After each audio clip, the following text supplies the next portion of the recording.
First of ಬೇರೆ character ತೋರಿಸ್ತಾನೆ ಒಬ್ಬನೇ carry ಮಾಡೋದಿದೆಯಲ್ಲ. Some characters coming, ಸುಜಾನಿ Achyut ಬರ್ತಾರೆ, ಫ್ಯಾಮಿಲಿ ಮೆಂಬರ್ಸ್ ಬರ್ತಾರೆ. ಈ ಸಿನಿಮಾ ಫಸ್ಟ್ ಆಫ್ ಕ್ಯಾರಿ ಮಾಡೋದು ಭಾಳ ಕಷ್ಟ. ಬಟ್ ಇನ್ ದಟ್ ವೇ ಮನುಷ್ಯ ಭಾಳ ಪ್ರಾಮಿಸಿಂಗ್ ಆಗಿ ಕಾಣ್ತದೆ.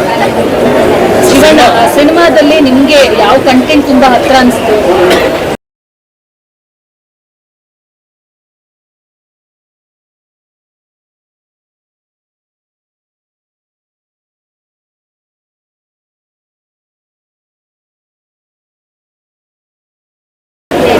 ಆ್ಯಕ್ಚುಲಿ ಎಲ್ಲ ಮನುಷ್ಯರು ಫೇಸ್ ಮಾಡೋ ಪ್ರಾಬ್ಲಮ್ ಇದೆ. So it might be not only one problem ಇದೆ, ತಂದೆ ತಾಯಿ ಪ್ರಾಬ್ಲಮ್ ಆಗ್ತದೆ. ಎನಿ ಪ್ರಾಬ್ಲಮ್, ಒಂದು ಪ್ರಾಬ್ಲಮ್ ಅಂತ ಬಂದ ಮನುಷ್ಯ ಫೇಸ್ ಮಾಡ್ತಾನೆ. ಒಂದು ಭಯ ಇರುತ್ತೆ, ಲೈಫ್ ಒಂದು ಸ್ಕೇರ್ ಇರುತ್ತೆ, ಏನು ಮಾಡೋದು, ವಾಟ್ ನೆಕ್ಸ್ಟ್ ಅನ್ನೋದೊಂದು ಇರುತ್ತೆ. ಇದು ಸರಿ ಹೋಗುತ್ತಾ ಇಲ್ವಾ, should I leave or not, ಬದುಕಬೇಕಾ ಬೇಡವಾ, ಅದೊಂದು ಕನ್ಫ್ಯೂಷನ್ ಇರುತ್ತೆ. ಅವಾಗ ಏನಾಗುತ್ತೆ, ಮಿರಾಕಲ್ಸ್ ಆಗ್ತದೆ. ಅದು ಯಾವ್ಯಾವ ರೂಪದಲ್ಲೇ ಬರುತ್ತೆ. ಫಸ್ಟ್ ಮಿರಾಕಲ್ ಆಗಿದೆ ಇವ್ರು ಯಾವಾಗ ಅಂದರೆ ಆಕ್ಸಿಡೆಂಟ್ ಆದಮೇಲೆ ನಾನು ಒಬ್ಬ ಪಿಜ್ಜಾ ಬಾಯ್ ಬಂದು miracle. Next miracle is heroine coming ಅಂತ ಹೇಳ್ತಾರೆ ಒಂದಿದ್ದು. Third miracle is that man village ತೋರಿಸ್ತೀನಿ ನೋಡಿ, ರಾಜನಾಥ್ ಕ್ಯಾಟಿ, ಅದೊಂದು ಥರ್ಡ್ ಮಿರಾಕಲ್. ಈಗ ಅವನೊಂದು ಎಮೋಷನಲ್ ಸ್ಟೋರಿ. ಸೊ ಎಲ್ಲರನ್ನೂ ಕನೆಕ್ಟ್ ಮಾಡ್ತಾ ಹೋಗ್ತಾರೆ. You have to connect with emotions. Miracles ಯಾವಾಗಲೂ ಆಗುತ್ತೆ, ಕೆಲವರು ಆಗುತ್ತೆ, ಕೆಲವರು ಆಗಲ್ಲ ಅಷ್ಟೇ. ಸಿನಿಮಾದ ಟ್ಯಾಗ್ಲೈನ್ ತುಂಬಾ ಬೆಳಕಿನ ನಾಚಿನ ಬೆಳಕು ಅಂತ, ಬೆಳಕಿನ ನಾಚಿನ ಬೆಳಕು ಅಂತ. ಬೆಳಕೆ ಅಲ್ಲ, ಸಿನಿಮಾದ ಟ್ಯಾಗ್ಲೈನ್ ತುಂಬಾ ಕಾಣುವಂತ, ಯಾಕಂದ್ರೆ ಅರ್ಥ ಬಹಳಷ್ಟು ಇದೆ. ಯಾಕಂದ್ರೆ ಏನೋ ಒಂದು ಹೆಗ್ಲಾದ್ರೆ ಜೀವನ ಮುಟ್ಟಬೇಕು ಇಲ್ಲ, ಎಲ್ಲರಿಗೂ ಪ್ರಾಬ್ಲಮ್ ಆಗಿದೆ. ನಮಗೆ ಫ್ಯಾಮಿಲಿ ಪ್ರಾಬ್ಲಮ್ ತಗೊಳ್ಳಿ, ನಮಗೆ ಬಂದಾಗ ಪ್ರಾಬ್ಲಮ್ ಲೈನ ಬರ್ತಾನೆ ಇರುತ್ತೆ. ಬಟ್ ಅದಕ್ಕಿಂತ ಆಚೆ we have to come out of it and see a new life. ಆ ನ್ಯೂ ಲೈಫ್ ಬರಬೇಕಾದ್ರೆ ನಾವು ತಾಳ್ಕೊಂಡು ಹೋಗ್ಬೇಕು. ಆ ಲಾಸ್ನ ತಾಳ್ಕೊಂಡು ಹೋಗೋನೇ ಮನುಷ್ಯ. ಮೆನಿ ಹುಡ್ತಾರೆ, ಅದೇ ಮಿರಾಕಲ್ಸ್ ಬರ್ತಾ ಇರ್ತಾರೆ. ಆ ಮಿರಾಕಲ್ಸ್ ಫಸ್ಟ್ ಅಟ್ರಾಕ್ಟ್ ಆಗ್ಬಿಡ್ತು ಅಂದರೆ ದಟ್ ವಿಲ್ ಬಿ ಅವರ ಲೈಫ್ಗೆ ಒಂದೊಂದು ಬ್ರೈಟ್ನೆಸ್ ಬರುತ್ತೆ. ಶಿವಣ್ಣ ಮೊಮ್ಮಗಳ ನೇತ್ರದ ಸಿನಿಮಾ ತುಂಬ ಖುಷಿಯಾದ ವಿಚಾರ. ಅದರಲ್ಲೂ ಒಂದು ಜನಕ್ಕೆ ಇಷ್ಟ ಆಗಿರೋದು ಮತ್ತೆ ನರೇಶನ್ ವಿಚಾರದಲ್ಲಿ ಕೋಇನ್ಸಿಡೆನ್ಸ್, ಆಶೀರ್ವಾದ ಹೇಗಿದೆ? ಅಪ್ಪಾಜಿ ಆಶೀರ್ವಾದ ಖಂಡಿತ ಏನಿಲ್ಲ. ಅಪ್ಪಾಜಿ ಯಾವಾಗ ಏನು ಹೇಳ್ತಾರೆ, ಅಭಿಮಾನಿಗಳು ದೇವರಂತೆ. ವೈ ದೇ ಸೇ ಅಂದರೆ ಅವ್ರು ನೋಡಿ ಅಪ್ರಿಷಿಯೇಟ್ ಮಾಡಬೇಕು. ಯಾಕಂದ್ರೆ ನಾವು ಮಾಡಿದ್ರೆ ಜನಗಳಿಗೋಸ್ಕರ ಅವ್ರಿಗೆ ತಲುಪ್ತಾ ಓಕೆ. ಮತ್ತು ಯಾವುದೊಂದು ರಿವ್ಯೂಸ್ ನೋಡಿದೆ, ಅದು ನಮ್ಗೆ ಹೆಮ್ಮೆ ಅನ್ಸುತ್ತೆ. ಅಂದರೆ ಕನ್ನಡ ಸಿನಿಮಾ ಬೇರೆ ರೀತಿಯಲ್ಲಿ ಗೆದ್ದಿದೆ ಅಂದರೆ that's A very good side. ಒಂದು ಡೈರೆಕ್ಟರ್ ಬಂದು ಈ ರೀತಿ ಗೆಲ್ಸಿದ್ದಾರೆ, ಒಂದು ನ್ಯೂ ಫಾರ್ಮೇಟ್ ತಗೊಂಬಂದಿದ್ದಾರೆ ಇಂಡಸ್ಟ್ರಿಗೆ ಅಂದರೆ ಇಟ್ಸ್ ವೆಲ್ ಆ್ಯಂಡ್ ಗುಡ್. ಯಾರು ಯೋಚನೆ ಮಾಡಲ್ಲ, ಬರೀ ನಾವು ಕಮರ್ಷಿಯಲಾಗಿ ದುಡ್ಡು ಮಾಡಿಬಿಡ್ಬೋದು, ಒಂದು 5 ಫೈಟ್ ಇಡ್ಬೋದು, ಒಂದು 3-4 ಡ್ಯೂಯೆಟ್ ಇರ್ಬೋದು, ಫಾರಿನ್ ಸಾಂಗ್ ಮಾಡಿಬಿಡ್ಬೋದು, ಇಲ್ಲ ಒಂದು ಐಟಮ್ ಸಾಂಗ್ ಮಾಡಿ ಅದೆಲ್ಲ ಹೊರತುಪಡಿಸಿ ಹಾಡುಗಳು ನೋಡಿ. ರೊಮ್ಯಾಂಟಿಕ್ ಸಾಂಗ್ ಅಂತ ಬಂದಾಗ ಏನೋ ಒಂದು ಅದನ್ನೇನೋ ಜಸ್ಟ್ ಲೈಕ್ ಒಂದು ವೇ, ಅವ್ನ ಬದುಕಿಗೆ ಒಂದು ವೇ ಬಂತು. ಆ ಹುಡುಗಿ ಬಂತು ಮಾತಾಡ್ತು, ಅಲ್ಲಿಂದ ಒಂದು ಆ ವಾಕಿಂದ ಶುರು ಆಗುತ್ತೆ.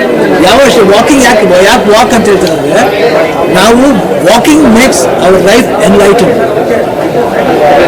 ನಾವು ಎಷ್ಟು ನಡೀತೀವೋ ಆ ಪಾತ್ ಬಂದ್ಬಿಟ್ಟು ನಮ್ಗೆ ಎನ್ಲೈಟ್ ಮಾಡುತ್ತೆ. ಒಂದೊಂದ್ಸತಿ ಏನಾಗುತ್ತೆ, ಅದು ರಿವರ್ಸ್ ಆಗುತ್ತೆ. ಬಂದು ಕೇಳಿದಾಗ ಲಾಸ್ಟಲ್ಲಿ ಏನೋ ಅಗ್ರಿ ಮಾಡಿದಾಗ let's wait for the destiny. So that's another point. Direction ಮತ್ತು ಆ್ಯಕ್ಟಿಂಗ್ ಅಲ್ಲಿ ನಮಗೆಲ್ಲೂ ಹೊಸದು ಅಂತ ಅನಿಸ್ತಿಲ್ಲ. ವಂಶಿ ಅವರು ಆ್ಯಕ್ಟಿಂಗ್ ಮಾಡೋದು ಡೈರೆಕ್ಷನ್ ಆಗಲಿ ಅನ್ನಿಸ್ತು. ಒಂದು 4 ಸಿನಿಮಾ ಮಾಡಿ ಆ ಒಂದು ಅನುಭವ ಇರೋಂಥ ವ್ಯಕ್ತಿ ಮಾಡಿರೋದು ಅಂದರೆ ನಿವೇದಿತ ಮೇಡಮ್ ಸೆಲೆಕ್ಷನ್ ರೈಟ್ ಆಯಿತು ಅಂತ ಅನಿಸ್ತು. ಇಲ್ಲ, ನಿವೇದಿತ ಮೇಡಮ್ ಸೆಲೆಕ್ಟ್ ಮಾಡಿದ್ರು ಅವ್ರು ಮಾಡಬೇಕಲ್ಲ. ಯಾಕಂದರೆ ಏನೋ ನಾವು ಸೆಲೆಕ್ಟ್ ಮಾಡ್ಬೋದು, ಸಪೋರ್ಟ್ ಮಾಡ್ಬೋದು ನಾವು.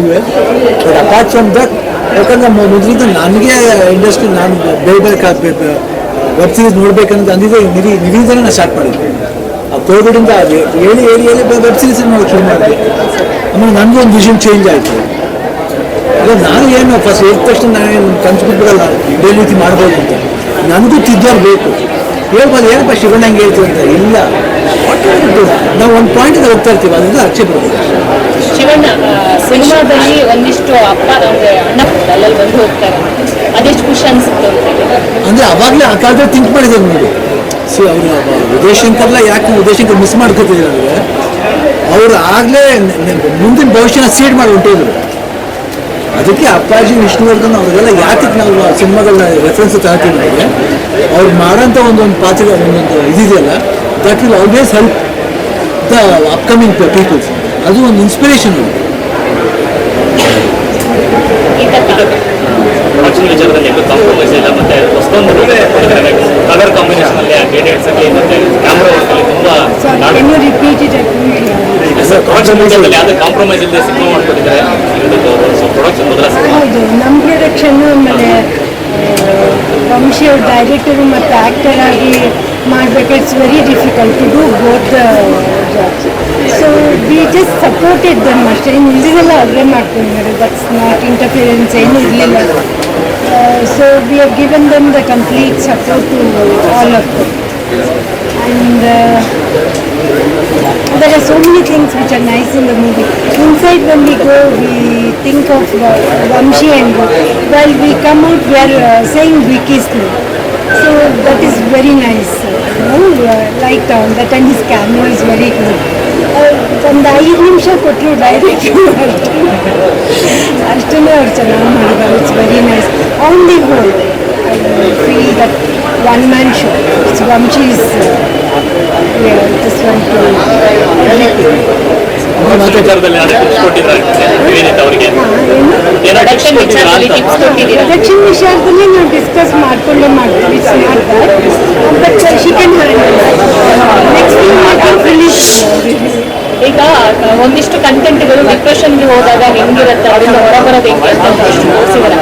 ಸಿನಿಮಾ ನೋಡ್ಬೇಕಾದ್ರೆ ಒಂದಿಷ್ಟು ನೀವು ಹೋಗಿರುವಂಥದ್ದು ಅಥವಾ ಕಳ್ಕೊಂಡಂಥ ಫೀಲ್ಗಳು ಏನಾದ್ರು ನೆನಪು ಬರ್ತಾ ಇತ್ತು? ನಾನು ಇದನ್ನ ಫಸ್ಟ್ ಟೈಮೇ ಅಲ್ಲ, ನಮ್ಮನೇಲಿ ಹೋಮ್ ಥಿಯೇಟರ್